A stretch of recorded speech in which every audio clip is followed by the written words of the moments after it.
In the first cutscene of GTA San Andreas, a train passes in front of the police car. But what happens if we steal this train? To better understand what will happen, I need to mention something from the Snail Trail mission. In this mission, there's a train we need to follow. However, if we start following another train coming from the opposite direction, it suddenly starts flying as soon as it reaches the station.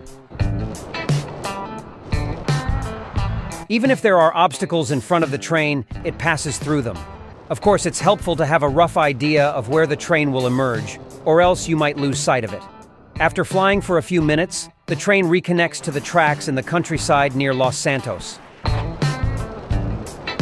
Now let's go back to the train from the beginning of the game. To steal this train, we first need a cheat code that makes everyone hostile towards CJ. This cheat code also makes the train driver angry at CJ and get off the train. This way, we stop the train. Next, we need to cancel the cutscene, for which we need a trainer. However, if you are late in canceling the cutscene, the car will start moving by itself. And since you cancel the cutscene while it's moving, the car will start rising like a balloon. It moves so much like a balloon that it can even bounce off walls and change direction. Once we cancel the cutscene, we are free to move around.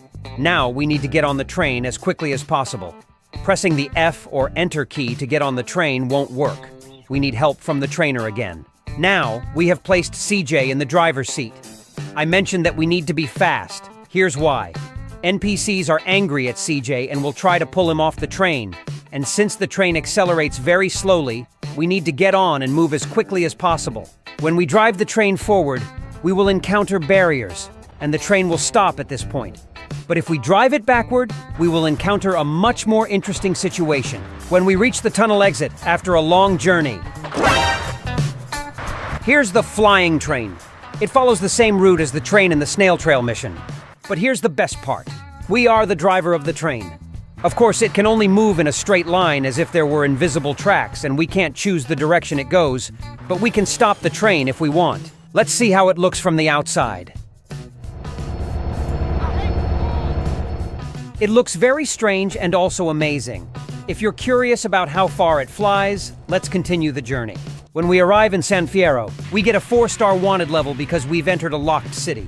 This train also reconnects to the tracks at the San Fierro station, where the train in the Snail Trail mission starts flying. And the flight ends here.